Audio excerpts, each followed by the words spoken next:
Everyone, good morning সকলকে। আবারও একটু নতুন ভিডিওতে সকলকে অনেক অনেক স্বাগত জানাই। আশা করি সকলেই খুব ভালো আছো, সুস্থ আছো, আর সকলের প্রিপারেশন খুব ভালোভাবে চলছে। আর আমি সকাল সকাল বেরিয়ে পড়েছিলাম ডিউটির উদ্দেশ্যে। আর কী বলবো, কয়েকদিন থেকে তো ঠিকঠাক পড়াই হচ্ছিল না। আর দেখছিলাম যে এই ভিউটা জাস্ট অসাধারণ লাগছিল।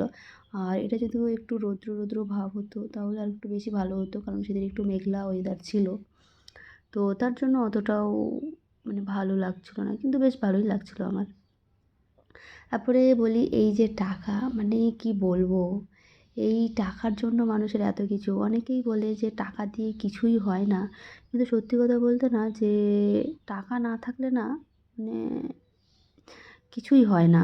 টাকা না থাকলে নিজের আসল মূল্যটা বোঝা যায় যে তুমি কোথায় থাকো। তাই টাকা কোনো গল্পই হবে না টাকার। সত্যি বলছি আমি এটা। যা কিছু করার জন্য টাকার দরকার, যা কিছু করবে টাকার দরকার।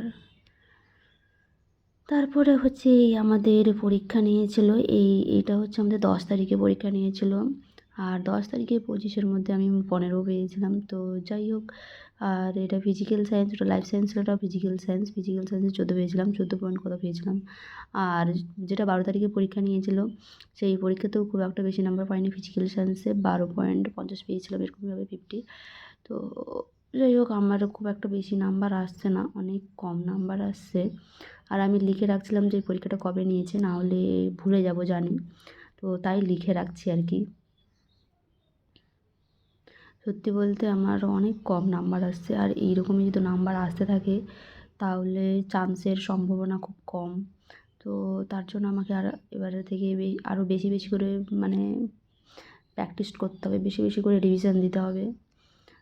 তার জন্য এবার যা করার করতে হবে, এখন দেখি কি হয়। আর এই 14 তারিখে আবার একটা পরীক্ষা আছে, 14 তারিখ বলতে আজকেই আবার একটা পরীক্ষা আছে। তো তার জন্য আবার পড়তে হবে, ভালোভাবে পড়তে হবে। আর আমাদের হচ্ছে যে 115-এর মধ্যে নিচ্ছে না, একটা করে চ্যাপ্টার নিচ্ছে। তো যাই হোক, 115-এর মধ্যে আবার নেবে সামনে হয়তো।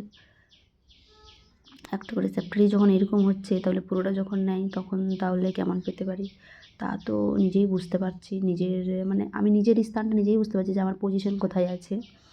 তো যাই হোক, তারপরে ওই আর একটা বাকি আছে, তো ওটাতেও আমি 1-2 করে করে দিলাম। 25 পর্যন্তই আছে। করে নেওয়ার পরে তারপরে গতকাল আজকে যে পরীক্ষাটা হবে, তো গতকাল 14 তারিখে যে পরীক্ষাটা হবে, সেই পরীক্ষাটাতে আমি এটা একটা ইউজ করতে পারবো। আর একটা অন্য কোথাও থেকে ইউজ করে নেব, তাহলেই হলো। কারণ শুধু শুধু ওই মার্কশিট কোথায় পাবো, তাই না, বেশি। তো তার থেকে এটাই ভালো যে এখানে করে নেব। আর তারপরে ভাবলাম যে একটু দাঁত কেলিয়ে নিই, কারণ দাঁত কেলানো তো আমার বরাবরই অভ্যেস। তো ঠিক আছে, চলো। আশা করছি তোমাদের পরীক্ষা সবারই খুব পরীক্ষা মক টেস্টে ভালোই নাম্বার আসছে। আর তোমাদের পড়াশোনা অনেকেরই খুব ভালো চলছে। আর আমি তো তোমাদেরকে বলেইছিলাম যে আমি কয়েকদিনের জন্য আবার ডিউটি শুরু করেছিলাম। তো তার জন্য আমার আর সেই রকম পড়াশোনা হয়নি ভালো। তার জন্য সেরকম সত্যিই ভালো হয়নি। তো আর মক টেস্টে খুব একটা বেশি নাম্বার আসছে না, কখনো 50% পেয়ে যাচ্ছি, তো কখনো 60%, এর উপরে যেতে পারছি না। আর আমাদের বলেই দিয়েছে যে আমরা যদি 80% না পাই তাহলে হচ্ছে আমরা চান্স পাবো না। যাই হোক, 80% তো পাচ্ছি না। এবার নিজের মধ্যে খুব একটা ডাউট হচ্ছে যে এত কম পেয়ে যাচ্ছি, তাহলে কি পাবো? মনে হয় না যে পাবো বলে। তো যাই হোক, এত কিছু তো কিছু মনে করা তো যাবে না, কারণ পড়তে হবে, না পড়লে হবে না। আর আশা করছি তোমাদের অনেকেরই ভালো আসছে। আর কি বলবো, কিছু বলারও নেই। মাঝে মাঝে কি হয়ে যাচ্ছে নিজেও বুঝতে পারছি না। কখনো পড়তে পড়তে এমন হয়ে যায় যে পড়ার এনার্জিটাই থাকে না, হারিয়ে যায়। সব কিছু উপরালার খেলার কি বলবো।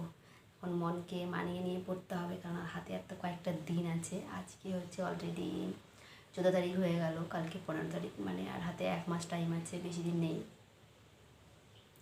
আর ফাইনালি আমি ফর্ম ফিল আপ করে নিয়েছি।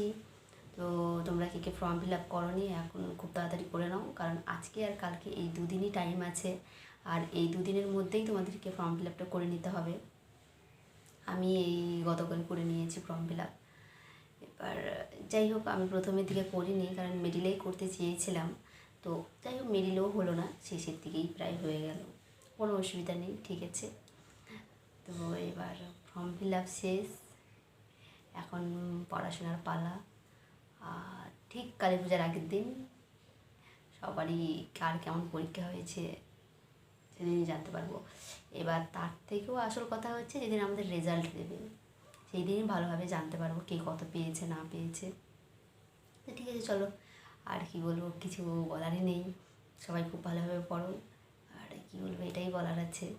আর আমিও পড়বো, আমিও চেষ্টা করবো ভালো করে পড়ার, ভালো করে বেশি নাম্বার পাওয়ার। এখন দেখি কি হয়, বাকিটা তো জানি না।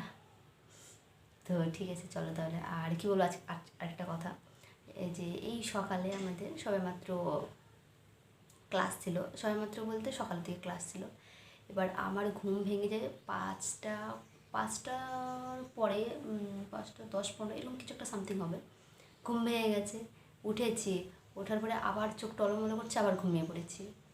এবার ওই যে ঘুমিয়েছি, এবার আমাদের 7টায় ক্লাস ছিল, এবার আমি ভেবেছি 7টায় উঠবো, সর্বনাশ করছে, পুরো 7:30 উঠে গেছি। আর দেখছি যে স্যার 6:50 লিঙ্ক দিয়ে দিয়েছে।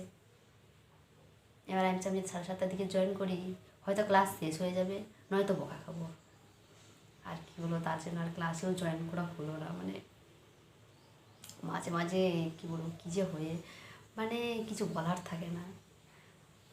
তো ঠিক আছে, আর ঘুম না পূর্ণ হলে আমার কেমন যেন খুব ঘুম ঘুম লাগে, আর সারাদিনটা আমার না ভালো যায় না। তার জন্য ঘুমটাকে আমার পূর্ণ করতেই হয়, কিছু করার নেই। কারণ এই যে এখন উঠেছি, এখন যদি আমি ভোরবেলা উঠতাম না, এখন এই উঠলাম না, এখন খেয়ে নিলাম, তো কিছু খাওয়ার পরে আবার ঘুমিয়ে পড়তাম, কারণ আমার ভালো লাগে না। ট্রাই করতে হবে 5টায় ওঠার আর কি, 5টায় উঠে যাই হোক 10টা 11টা কি 12টার দিকে এরকম ঘুমিয়ে যেতে হবে, এরকম ট্রাই করবো, দেখি কী হয়। তো ঠিক আছে, চলো তাহলে আজকের ভিডিও এই পর্যন্তই, দেখা হচ্ছে আবার অন্য কোনো ভিডিওতে। ততক্ষণ সকলেই খুব ভালো থেকো, সুস্থ থাকো, আর নিজের খেয়াল রেখো, আর সবাই ভালোভাবে খুব ভালোভাবে প্রিপারেশান শুরু করে দাও। আর নিজের শরীরের দিকেও খেয়াল রাখবে, যেন কোনো কিছু না হয়, বাইরের খাবার থেকে দূরে থাকবে। তো ঠিক আছে, চলো তাহলে, টাটা।